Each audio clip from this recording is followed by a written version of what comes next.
Hello there guys, it's me Unstable Voltage and welcome back to Feed the Beast Horizons.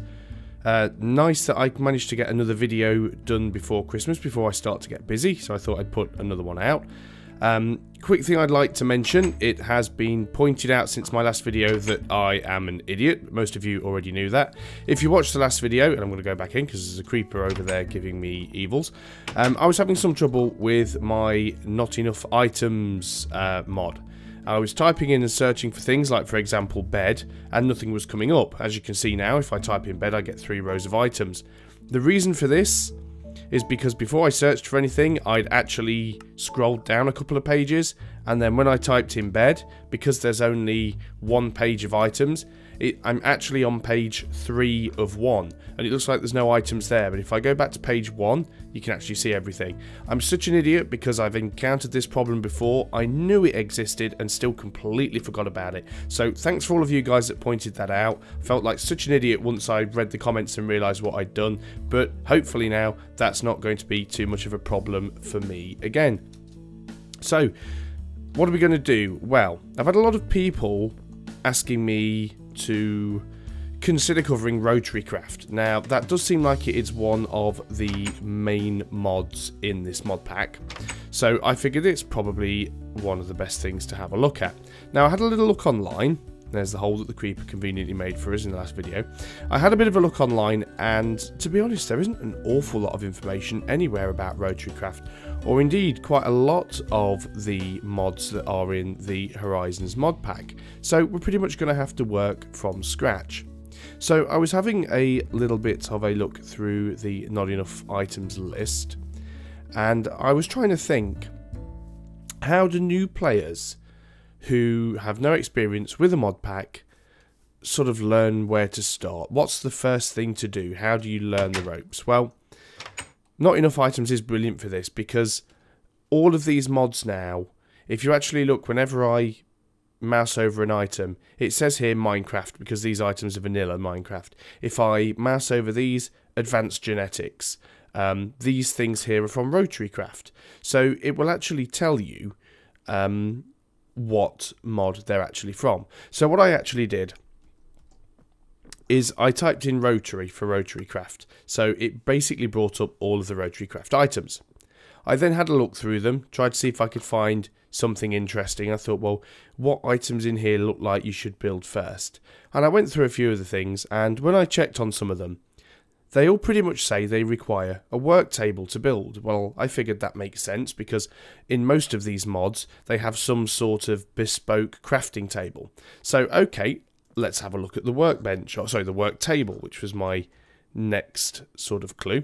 And again, let's not fall for that. So we've got 2 things called work table. We've got the Arcane work table from Thermalcraft, which we should already be familiar with, because that is one of the older mods that we dabbled with before. Might do a little bit of a bit more Thermalcraft in this series, so we'll see how that goes. But this is what I'm interested in here, the work table. Now, the work table seems fairly sensible here. Stone slabs. Well, stone slabs aren't too hard to produce. We just need stone, so that's not a problem at all. Obviously, it's not cobblestone, so we will need to be cooking a lot of stone. So stone slabs, not a problem.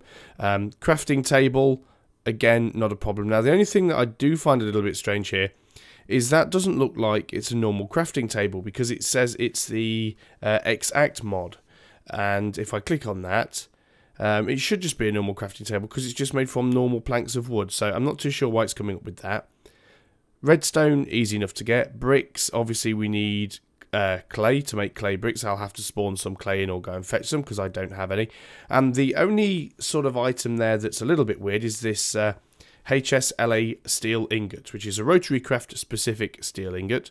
There don't really appear to be any other ways of doing this.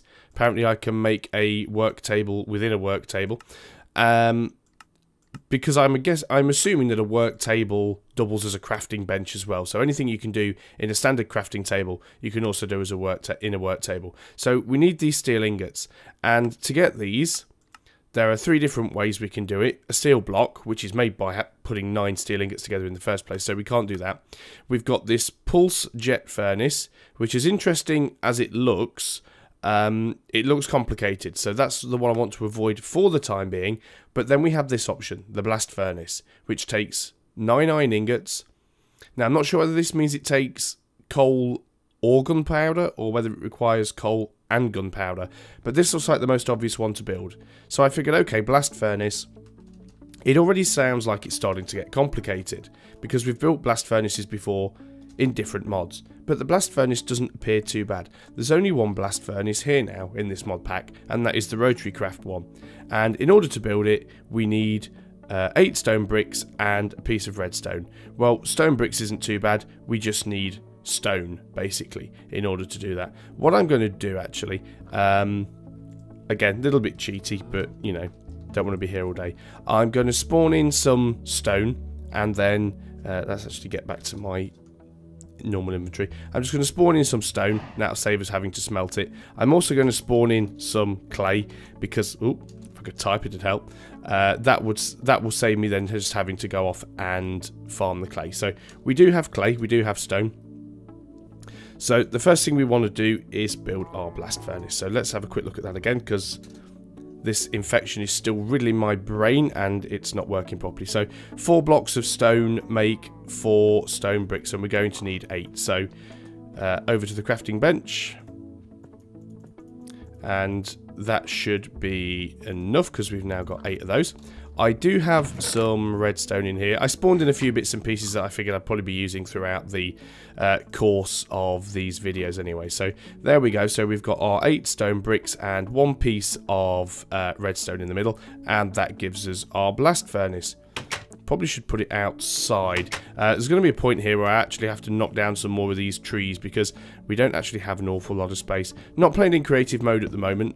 Like I said, I will switch to it from time to time if I need to quickly get around somewhere, or if I need to suddenly restore my health because a creeper took me by surprise, and that happens much more often than you would think. So let's just try and make a bit of space, bash a few of these trees down. I know tree bashing isn't the most exciting thing in Minecraft, although there are some people that think it is and enjoy watching that more than anything else. I guess it's kind of therapeutic. Okay, oh, I've got myself turned around. There's the house. That should probably be enough space for now. I just want to knock this tree down that's right up against the wall, actually. Because it means spiders and things can get on the roof much easier that way. Not to mention pigs and cows and all the other weird stuff that seems to manage to climb trees in this game. So let's just get rid of those. Okay, and they were rather simplistic trees, so that should degrade nice and easily without too much of a problem. So I'm going to put the blast furnace out here. Let's get rid of this flipping grass. Now, as you can see, it's not really using the right texture, but at least now we have a blast furnace, and apparently it will take iron, and it will also take coal and gunpowder. Well, I have coal. Don't have any gunpowder, so I can either go off killing creepers or just spawn some in. I think you guys know which option I'm probably going to go for. So what we're going to quickly do, I do have coal, by the way. I've already got coal in the furnace, but I don't want to use that, so I'm just going to spawn in another block of coal. You can never have too much coal, and I will get some gunpowder because we're going to need that as well. Okay, so let us grab our iron ore and put that in the furnace. Just get that smelting up. Take the rest of that glass out now. We don't need it. So let's go back to the... It's still got that weird thing. Whenever you hit the letter R, it shuffles your inventory around. It's really annoying. Even when you're in not enough items. It's such a strange thing. Okay, so we've got our work table here.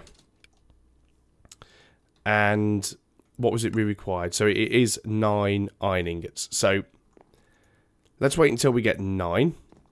Now, in the meantime, let's just have another quick look outside. There's another tree we could get rid of. There's quite a lot of them around, actually. Normally, I would have better prepared my sort of starting space and given myself a little bit more area to work in. But, you know, all these strange bushes around as well. What have we got here? Pam's Harvest Craft. Pam's Harvest Craft base. Lots and lots of interesting things around. I think I'm going to clear a lot more space, actually. Let's make a lot of room, because I get the feeling I'm going to end up building a lot of junk. It's not like wood's going to be an issue. There'll be plenty of it around. And plus, I'm just killing time while I'm waiting for that ore to smelt. I'm not going to bother chopping down the magical trees, just in case we do anything with Thorncraft later on. So I prefer to leave those there for the time being.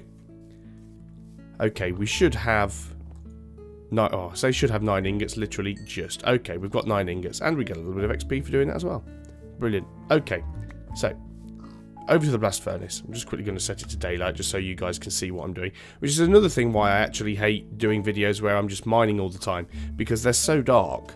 You're just watching a black video most of the time. So, okay, 9 iron ingots. Let's fill that up. Now let's just try it with a piece of coal. What happens? Doesn't look like anything's happening. Now let's try it with a piece of gunpowder. Still doesn't look like anything's happening. So let us put in the entire stack of coal and the entire stack of gunpowder.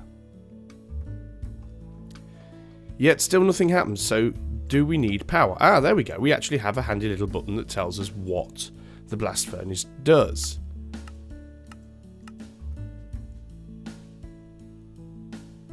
Okay, requires coal or charcoal in the left slot and gunpowder in the bottom left and iron in the middle slots. So, yeah, we've got all of that. Bonus chances increase as the number of filled slots rises, maximum 50%. Maximum bonus size increases the number of filled slots rises, maximum 100%. Okay, that doesn't make a lot of sense. Let's read this up. The blast furnace is the main way to make steel. Simply supply carbon in the form of coal at the left, gunpowder at the bottom left, and fill any or all of the middle 9 slots with iron ingots. Heat the machine to 600 degrees C to start the alloying process.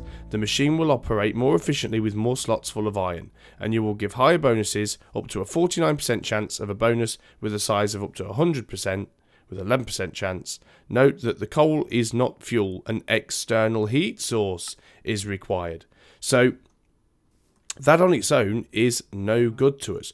So therefore a work table can't be one of the first things that we can build, because in order to build the work table we need the steel ingots, and in order to make the steel ingots we need the blast furnace, and we need to be able to heat that up. Now it doesn't actually tell us what we need in order to heat the blast furnace. Now this is where it starts to get a little bit complicated. So we'll have a little look through and see what we've got, see if there's anything in here. Now there's a RotaryCraft handbook. That could be a very useful thing. I hadn't noticed that before.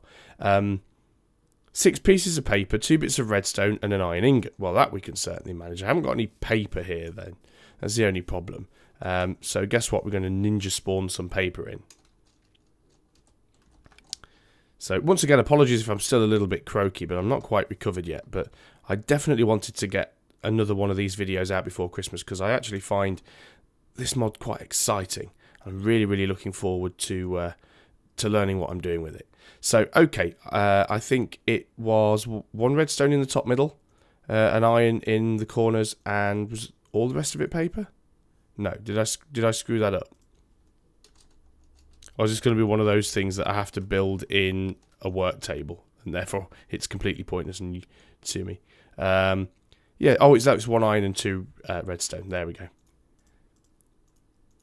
Had most of the recipe right, just got something in the wrong order. Oh, there we go. So we now have a RotaryCraft handbook. That might actually be useful to us. So let's have a look at the RotaryCraft handbook. Oh, brilliant. We now actually have a complete manual. So I guess that's the first thing to do, really. Get a piece of iron, a couple of bits of redstone and some paper, and make yourself one of these books. It's a little bit strange, because if you don't have not enough items, how would you know to make one of these books? It makes more sense in things like Tinker's Construct, because you start with the book in your inventory. But in this case, you don't. So, can I go back to the first page? Yes, page 1, Terms and Physics Explanations. Okay, so this is just explaining to us what's kilowatts and megawatts, which is a unit of power. So, okay, we're using watts as power. We're using Newton meters for torque, which makes sense. Radians per second for rotation velocity, and radian as angle. Okay, so physics don't really need to know too much about. It's just basically explaining the way that torque works. I suppose with RotaryCraft that makes sense. We'll look more into that as we get there. Material properties. different materials have different strengths. So I guess we use materials to make prop shafts, as it says, shafts and flywheels. And obviously stronger things are going to be able to withstand more torque. Okay.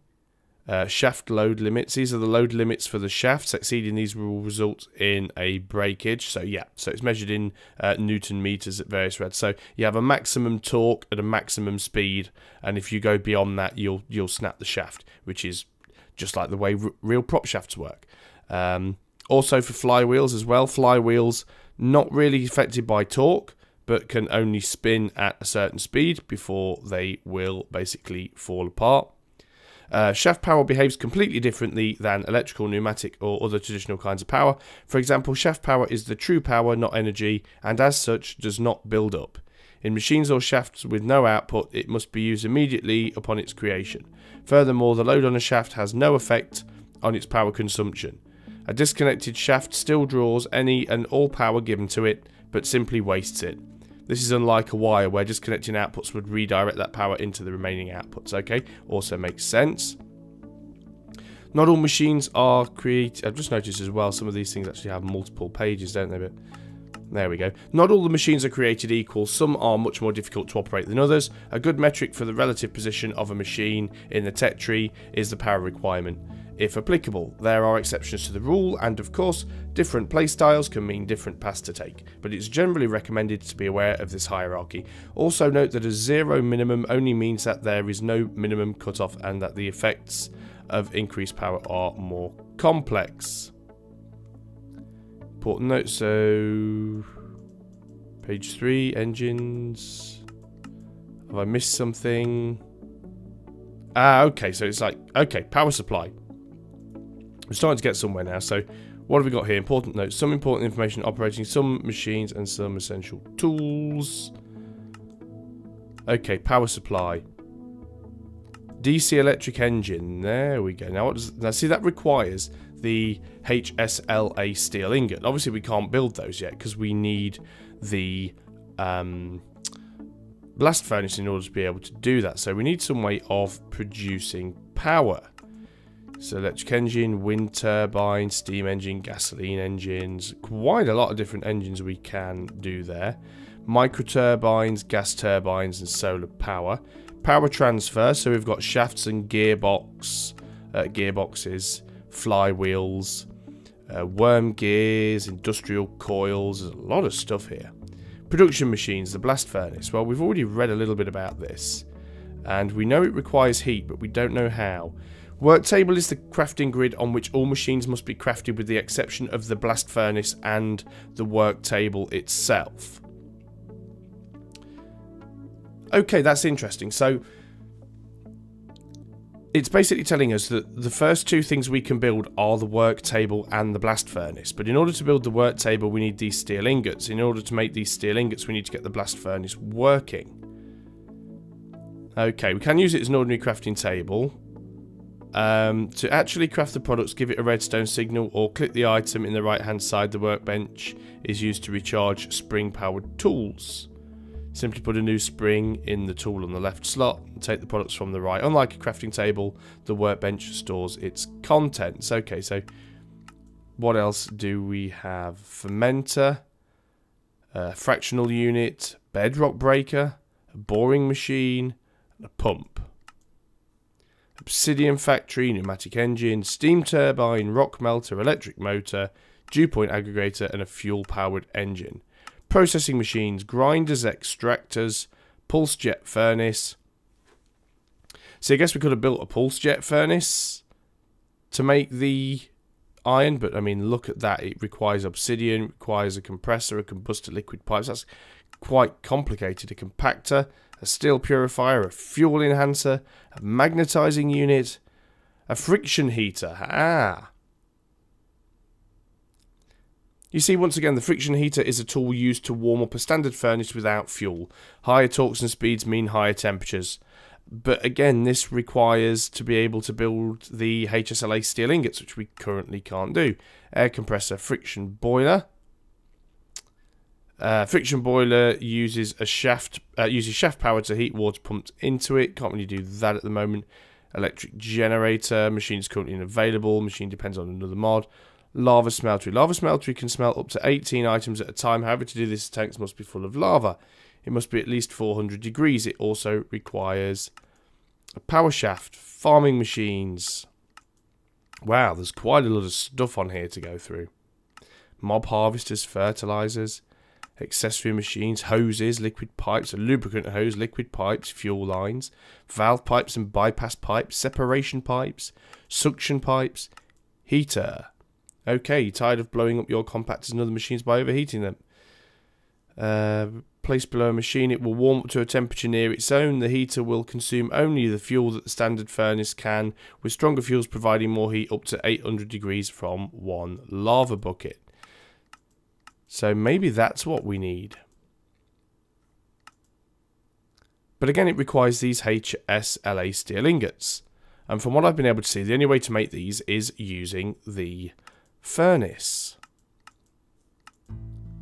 Defensive and offensive machines, well, that's not what we're looking for. Containment fields, surveying machines, mob radar, cave scanners, aerial cameras, fireworks displays, music boxes and projectors, display screens, utility machines, floodlights. Wow, there is. I never realised there was actually so much stuff in here. That is absolutely amazing. Bucket fillers, terraformers, block rams, beam mirrors. This is an absolutely massive book. Okay, tool items: wine springs, high strength springs, ultrasound, motion trackers, vacuums, knockback guns, gravel guns. I'm actually overwhelmed. Night vision goggles, bucket, bedrock tools, bedrock armor. Wow. Cannon key, ethanol minecart, jetpacks, steel tools, steel armor, resource items, steel ingots. Ah, here we go. The steel ingot made by smelting an iron ingot in a blast or pulse jet furnace is the basis for all the machines, as only this steel, or only steel, has sufficient tensile and shear strength to handle loads applied by the machines. Well, that's great, but unfortunately I've got no way of making it, because even though I can build the blast furnace, I can't get the blast furnace hot enough. Gear units, sawdust, bedrock dust, wow, dust slurry solution. Interesting. Ore flakes, decorative blocks, blast glass, mob spawners, yeast and ethanol. Lots of other items here. Railgun ammunition, that's interesting. Explosive shells, and we're back to the beginning. Back to the start of the table of contents. One thing I will say for the Tinker's Construct mod, at least it has a sort of a getting started, as in these are the things you need to build in this order. This doesn't really do that. This is just basically going, this is basically a list of stuff you can build, but not really helping in any way on how to actually build these things, which is a little bit of a shame. So what I'm going to have to do, and obviously I'm going to have to do it off camera because I haven't actually got a clue at the moment what I'm doing with it. Let's just pick up the rest of these. Is need to find a way to heat up the blast furnace so that we can actually... I mean, I could just cheat and spawn the ingots in, but this is what I said in the first video. I don't mind spawning stuff in that is things I can collect. Yeah, I've spawned in iron, I've spawned in clay, I've spawned in coal. Those are all things that if I could be bothered to go out and look around, I could find the stuff and pick it up. But I can't just spawn these items in because I currently don't have a method of building it. So I need to work that out. So I'm going to go off and I'm going to have a little look and find out what I need to do. But just looking at that book, that one mod alone, the sheer amount of stuff that this book has in it, and we're going to get to go through all of this, find out how it works and put it all together. So thanks a lot for watching, guys. Hope you're going to enjoy this series. I'm really excited about this one mod in particular. I just hope the rest of the mods in here are just as interesting. At least now I know what I'm looking for, so I'm going to go and look up the blast furnace and try and work out what I need to do to get some heat into it. I know a few of you guys that watch my videos have used these mods before, so if any of you guys knows what I need to do or what I need to build to get heat into the blast furnace to get it started, and also if you know if there's another way that I can get those steel ingots, then by all means either drop me a message or leave it in the comments, and then hopefully for the next video, which might well be after Christmas, I should be able to get that up and running for you. So thanks a lot guys, and until next time, goodbye for now.